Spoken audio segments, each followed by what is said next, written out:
Welcome to America's Commercial Real Estate Show, your source for market intel, forecasts, and strategies. Hello, I'm Michael Bull. Thank you for being with us. This segment is brought to you by my company, Bull Realty. For customized asset and occupancy solutions, reach out to me directly. My email is michael@bullrealty.com. I will find you the right group or people to take care of you. All right, speaking of taking care of you, that's what we do on this show, right, is give you great market intel, actionable information that you can really do something with. And one thing we're always concerned about is, we want to skate where the puck is going. What's going to happen in the economy? What's going to happen with supply chain issues? What's going to happen in retail sales moving forward? What's going to happen with work from home and all this stuff going on with the different sectors? Is industrial going to keep killing it? Multifamily as well? Well, to help us, we want to look at real estate in the economy. Please welcome my guest. It's Brian Bailey. He's a commercial real estate expert with the Federal Reserve Bank of Atlanta. Brian, good to see you again. Thanks for joining us, sir. Michael, thank you very much for having me back. It's great to be on your show. And you need to give us a disclaimer? Absolutely. Just for full transparency, these are my views and not necessarily those of my esteemed colleagues at the Federal Reserve Bank of Atlanta or the Board of Governors. There you go. And I'll give my disclaimer. If I give a view on this show, it is my view and a view of my company, and we're okay with it, right or wrong. We've got the opposite ends of the spectrum today, yes. There you go. I could get fired any minute for being on this show. I just hope I make it another 11 years. We've been on air 11 years, so thank you to the audience. Thank you to the guests like Brian, who's been on many times over the years, and thanks for the sponsors as well that have made this show really work. Well, Brian, let's get into the business here. A lot of people have seen the economy seem to be doing well. Somebody asked me the other day how business was, and I said, well, there's really been a boom this year. There's been a lot of business, and it's been going well. And he said, it's interesting because it seems like I hear that the economy's in trouble, but everybody's making money. So what is ahead of us? What's going on, Brian? Right. It's a very interesting time as we've rebounded from the severe shutdowns associated with the pandemic in 2020. We've put back to work 17, almost 18 million people. And from that standpoint, that is almost double the people, the economy put back to work coming out of the great financial crisis in 2008. So certainly, very, very strong, robust results. At the same point, we've probably got upwards of 5.5 million folks that remain out of work today. And a lot of those are in areas of the economy where, people come into contact. There are lower skilled workers, and from that standpoint, we certainly need to give the economy some time to allow those folks to re-enter the workforce. Well, it's interesting. I was talking to an employer the other day that has multiple companies, and she informed me that she's found out that some of her employees had 2 jobs because of the work from home. They're working 2 full-time jobs. So it seems like there's a lot of jobs out there for the people who want them, isn't there? It's an interesting time with the significant mismatch in skills. From that standpoint, there are millions of open positions that are unmet as the skills mismatch.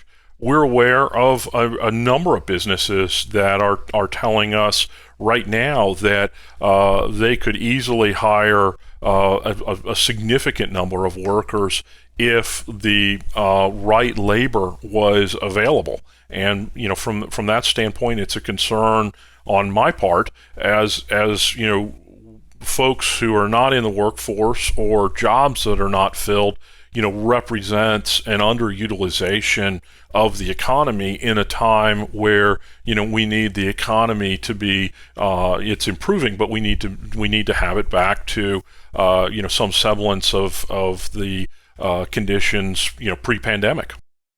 And while we're on the discussion of jobs, it seems like there was a lot of people getting unemployment and the bonus unemployment, and were not going back to work because they could sit at home and make more money or almost as much money. But some of that's really dissipating at this point. Are Are you seeing any adjustment in regard to that issue? Yeah.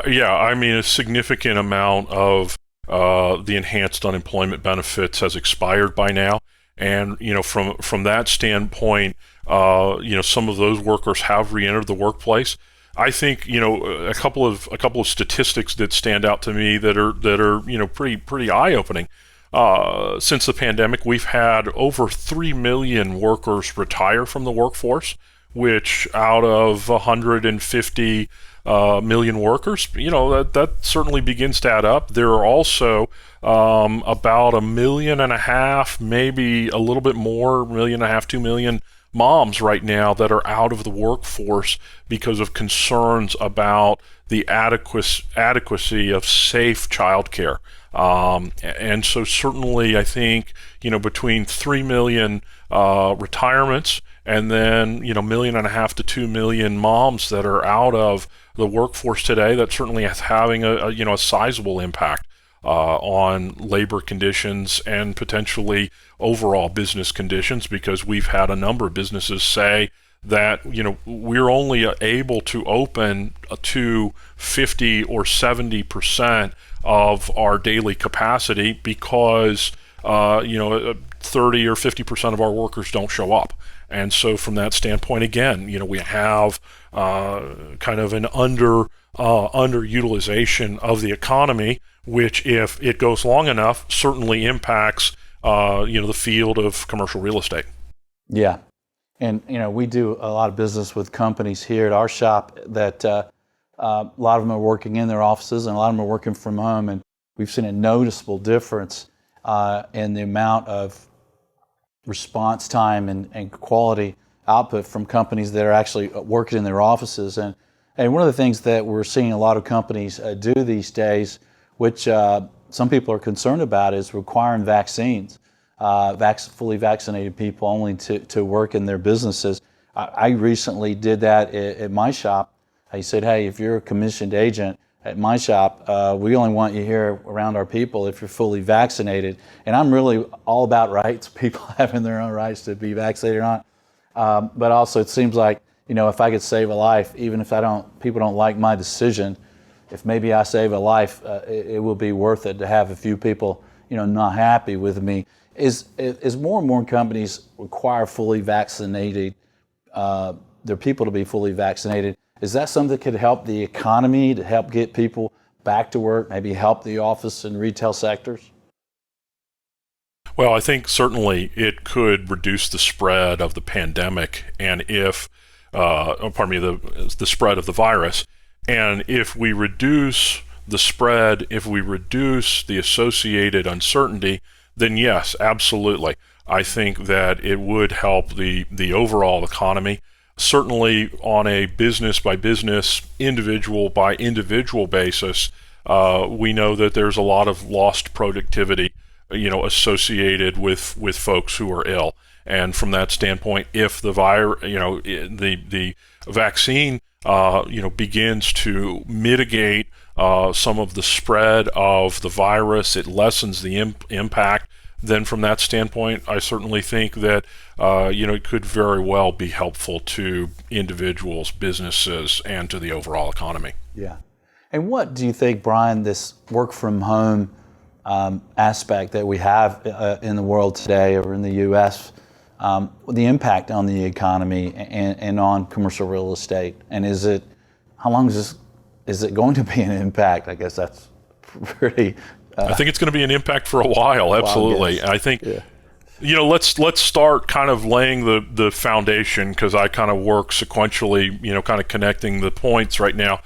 But we track the office space markets in 390 individual markets across the U.S., large, small, Atlanta to Dahlonega, and on to L.A., etc. It's fascinating to me, of these roughly 390 markets, roughly 25% have very, very significant heightened levels of vacant office space right now, meaning that their vacancy rates are at least 15% above kind of their long-term average. kind of dialing it down a little bit further, we look at it and there's actually a sizable group that has vacancy rates in excess of 20-25% and more.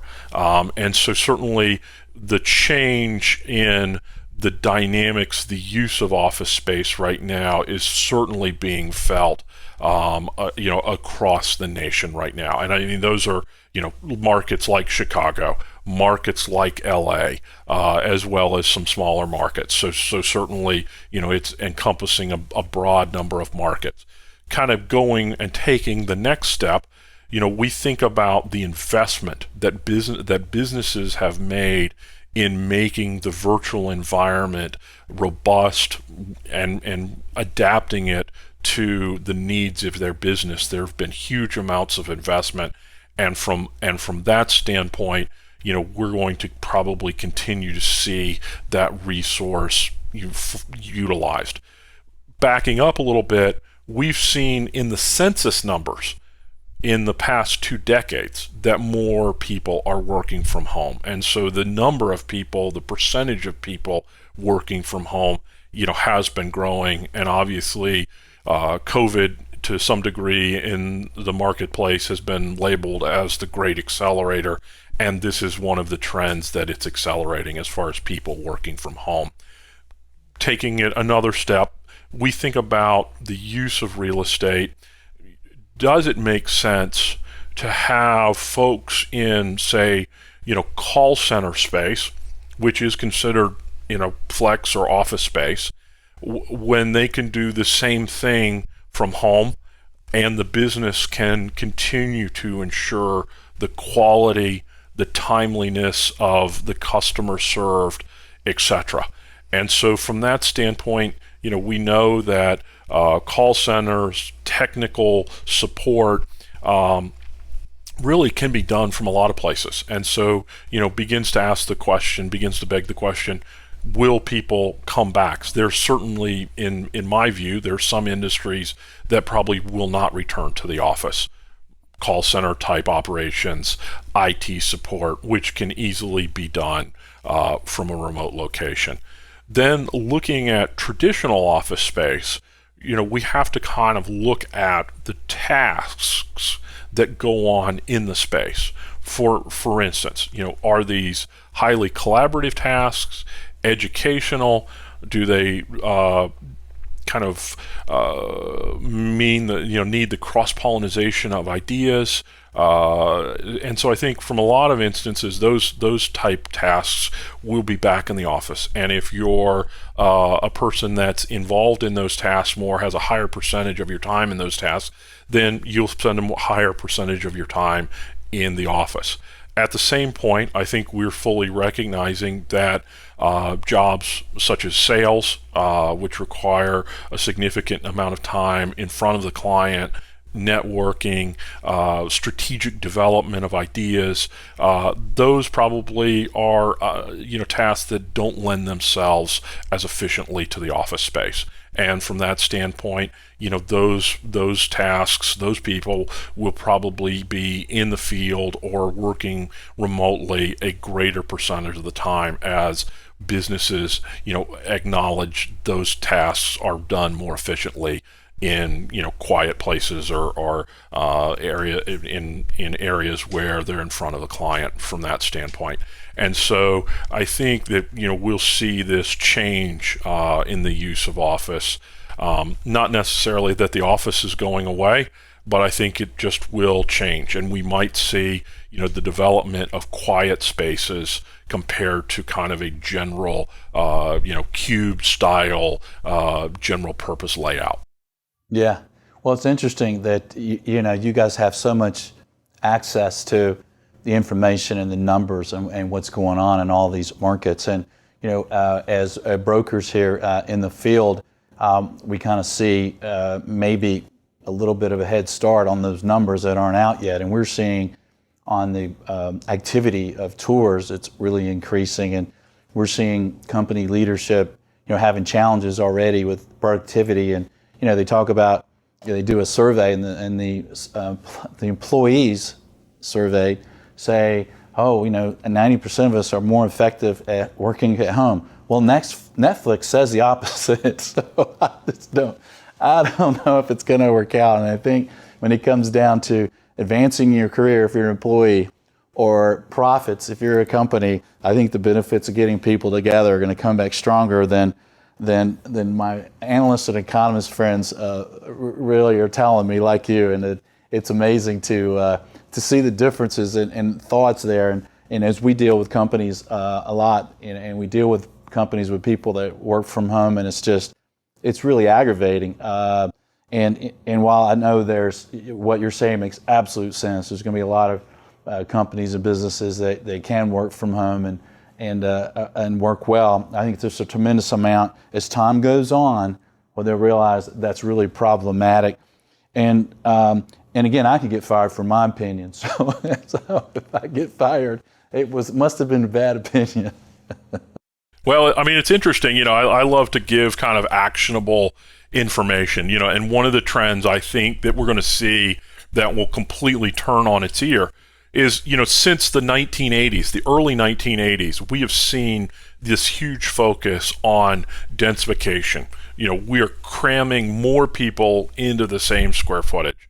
And I think really with the dynamics with the pandemic and the change in employee sentiment, we're seeing a lot of businesses that are saying, our employees are no longer comfortable with bench style seating arrangements around a table, and from that standpoint, I think that we'll see kind of the reverse of the densification trend.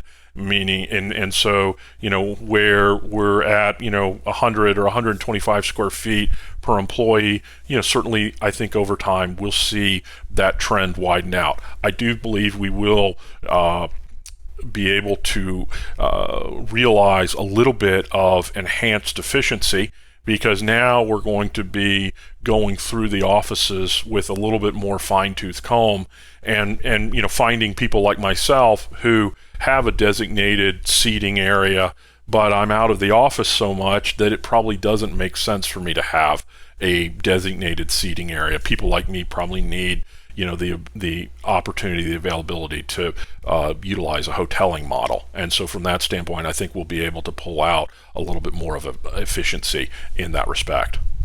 That's a good point. I agree with you. I think, I think we were seeing on the servicer side of helping companies a little bit of a trend before the pandemic of going back to more square footage per person to attract and retain good talent.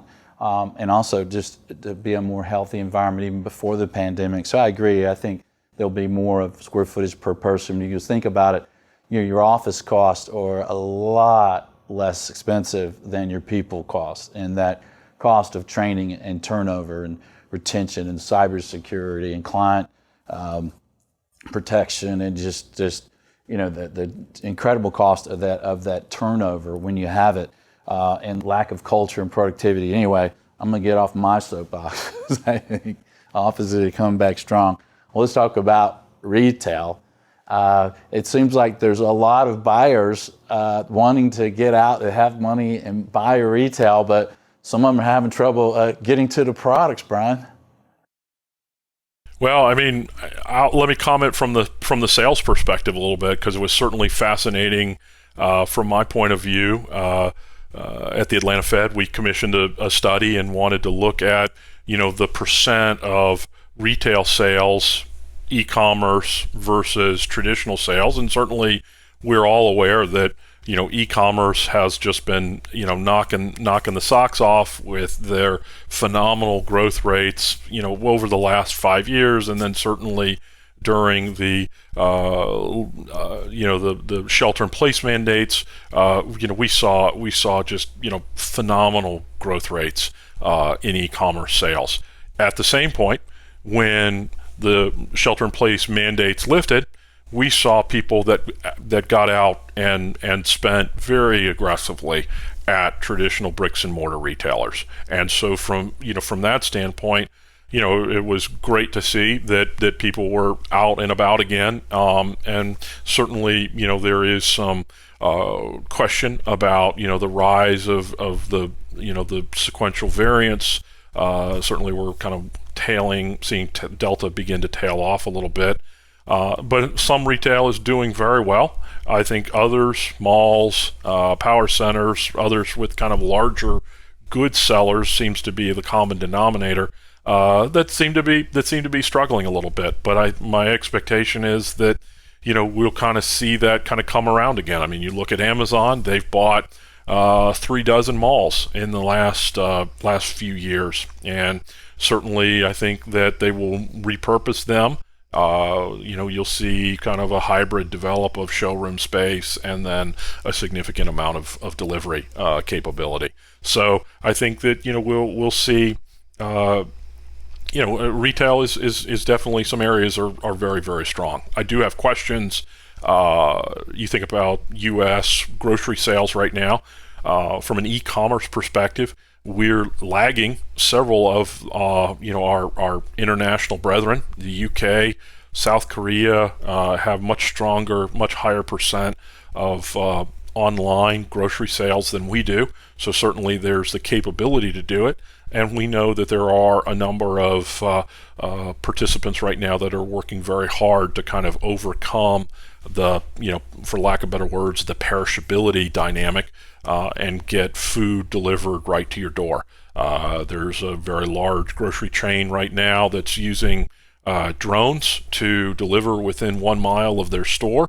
So fascinating, and we'll continue to watch that pilot.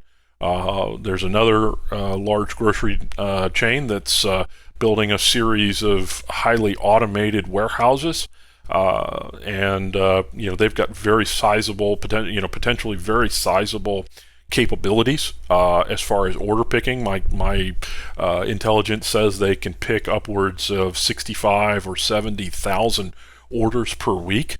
So pretty sizable capability. And then certainly we've got some of the kind of more fringe uses of technology. Your football game or whatever probably has been interrupted by the commercials for a character who's trying to stop the autonomous vehicle delivery of a pizza chain. Right. Yeah, it's interesting. I don't do a lot of shopping. I just don't really enjoy it. But I did go in the grocery store the other day, and I hadn't been in there a while, and they were really glad to see me. You know how I know, Brian? Because when they lights up on a runway when a model's walking down. Well, I walked down this one aisle, and they just started turning on lights on each side of me as I walked down. And then somebody said, "No, you were on the freezer aisle, Michael." They weren't glad to see you. One of the things we're hearing and seeing, a lot of us, is we're trying to buy things and we can't get them. We're trying to get parts. We're trying to get various things to build real estate and develop properties and just be consumers. And we're having trouble with supply lines, right? Absolutely. And I think that the supply dynamic is the supply chain is challenged right now, to say the very least. Whether it's commodities, we've seen huge fluctuations in the price of commodities, and that really is associated with the reopening and reestablishment of some of the manufacturing, some of the production capabilities of those kind of raw material products. Lumber certainly comes to mind. We saw huge spike in prices, and then we've seen a pretty sizable drop off. Kind of taking it a step further on finished goods coming into various ports, U.S. ports. Very, very significant queues right now as far as ships, container ships that are anchored off of U.S. ports, specifically Long Beach, San Francisco, Seattle, Savannah, as well as a couple others, where there's a sizable waiting queue for those ships to get berthed and unloaded. On top of that, we've kind of transitioned to larger container ships in general, and that's creating congestion at the ports themselves. And then going a step further, we certainly are seeing some congestion on the nation's rail lines. Obviously, we're all not fans of gridlock. But certainly you think about, being stuck in a 25 mile traffic jam. You think about when it's one or two lanes, and really there are several instances today of that very dynamic on the nation's rail arteries, whether it's Chicago or some of the other major rail arteries into major U.S. cities right now. So that we're seeing sizable lag times as far as getting product through the system. Hearing about some retailers right now that are saying we have had placed orders for seasonal goods, specifically Halloween is coming, and they're being told that there's a high probability that those goods may not arrive in time for Halloween. So that's scary. Kind of it's scary. It's a trick or treat kind of deal. Yes, absolutely. And certainly that creates very challenging dynamics if you're the retailer and you miss the season or your season is shortened. Not to mention traffic container costs, shipping costs have gone up multiples by multiples. So from that standpoint, some very very sizable bottlenecks at certain points in the supply chain. Yeah. Well, Brian, I think some folks may have thought that these supply chain issues were maybe because of some of the COVID shutdowns and where they're manufacturing and creating these goods. But when you talk about all these ships and ports and the rail line backs up, what's the challenge there? Is that is that pure volume issue, or is that a labor issue? What's the deal there? Yeah, part of it is an investment and infrastructure issue. We've not invested. We have, but we've not invested to the degree that we could to efficiently accelerate some of the product coming out of the ports, whether it's new cranes, whether it's enhanced road or rail infrastructure. Definitely a piece of it. I think also that there's a sizable component right now of labor. We talked a little bit about 3 million retirements. We talked about 1.5 to 2 million moms out of the workforce. So certainly there's been a sizable change in the workforce itself. There's also been, as those folks have not re-entered the workforce, there have been a change in the jobs beneath them, and so we've seen a move up in some of the positions, some of the skill sets. And so from that standpoint, I think that we have less drivers, we have more volume coming in at once, and that into ports. Inland ports on the rail side, and so from that standpoint, we are creating some more congestion. So if it's involving COVID at all, it's here, it's in the ports, it's in the rail, it's in the trucks. It's not really with the manufacturers creating the products. I think we're kind of coming out of some of that certainly. Well, let's kind of back up real quick. So manufacturing overseas, yes, there are some areas, Vietnam, Thailand, etc., some areas in China, which are coming out of a shutdown because of the reemergence of COVID, and that has certainly impacted the manufacturing process there. I think when we look over here real quick, we've seen a greater percentage of folks that have been vaccinated, which is kind of mitigating some of the percent of rates of reemergence in the manufacturing realm. So maybe our manufacturers are having a little bit smoother time, at least as far as what I see in the utilization numbers in some of the raw material sectors, i.e. lumber processing. So it sounds like the perfect storm of many issues causing the supply chain issue. And we're talking with Brian Bailey. He's the commercial real estate expert with the Federal Reserve Bank of Atlanta. And Brian, I can't let you go without asking you your thoughts, your personal thoughts on inflation. It seems like some people are concerned about it. What do you think? Well, certainly, the Federal Reserve has, labored for a number of years to get inflation up to the 2% target that the FOMC has established. Certainly, we're seeing the dynamics right now associated with some of the bottlenecks in the supply chain, which are causing, in my opinion, us to kind of exceed that target. I'll give you an example. If we compare CPI increases from a year ago and we look at some of the individual components that make up CPI, we can see that transportation, energy, lodging are probably the top three segments of CPI that have had the most sizable increase compared to last year. And certainly we know that those areas were also the areas that were most impacted by the shelter-in-place mandate associated with the virus in 2020. So we're seeing, kind of this reopening dynamic. At the same point, it's creating bottlenecks in certain areas of the economy, which are certainly putting upward pressure. We just released some information on home ownership. Certainly there has been a very sizable amount of interest right now in home ownership and the rapid rise in prices associated with residential. Our information shows that the median home right now is priced about $340,000.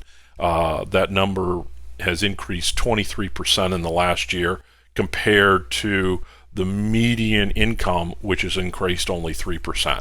So from an affordability standpoint, we certainly are having more strain from the affordability component of residential housing right now, and the Atlanta Fed has put out a significant amount of information regarding to the home ownership affordability model.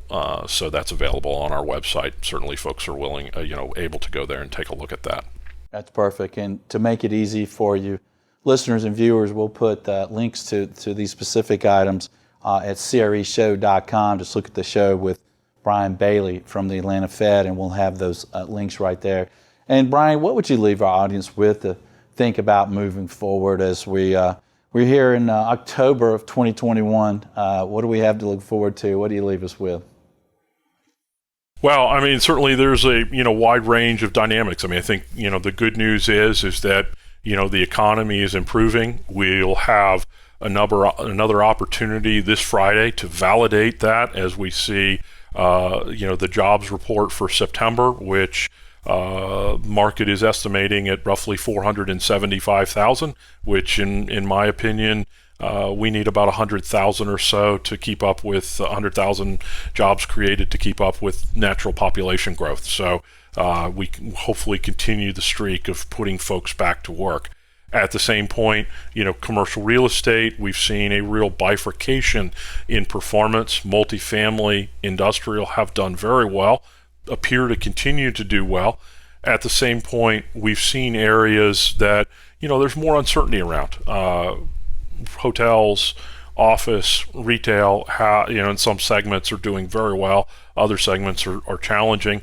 Finally, I would leave you, one of the things that I've seen in the last few years is that we've seen the rise of the alternative forms of real estate. So we're talking data centers, we're talking student housing, self-storage is another one, manufactured housing, even for rent, single family. And so from that standpoint, we're seeing, in my view, a shift to include more of these alternative forms of real estate, which I think is a very positive dynamic. Yeah, that's true. A lot of demand in all of those property types that you just mentioned, and a lot of growth there. Well, Brian Bailey, sir, thank you for joining us. Great information as usual. Thank you. Great to be here, Michael. Again, thank you for the invitation. All right, and if you'd like more information, again, we'll put some of those links that Brian talked about at our website at CREshow.com. Just look for the show with Brian Bailey from the Fed. And hey, we appreciate hearing from you.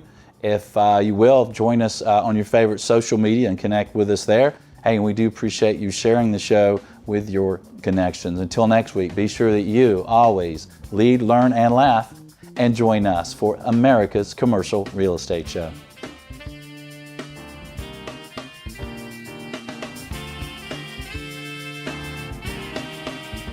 America's Commercial Real Estate Show is brought to you by Buxton. Take leasing, site selection, and due diligence to the next level. Make the right decisions with on-demand mobile data. Visit buxtonco.com. By Bull Realty. For proven commercial real estate asset and occupancy solutions, contact me. My email is michael@bullrealty.com. By Commercial Agent Success. Expert-level commercial real estate broker training. Cloud Access 1, up to 21 one-hour videos. Visit commercialagentsuccess.com. Thank you for reviewing, subscribing, and sharing America's Commercial Real Estate Show.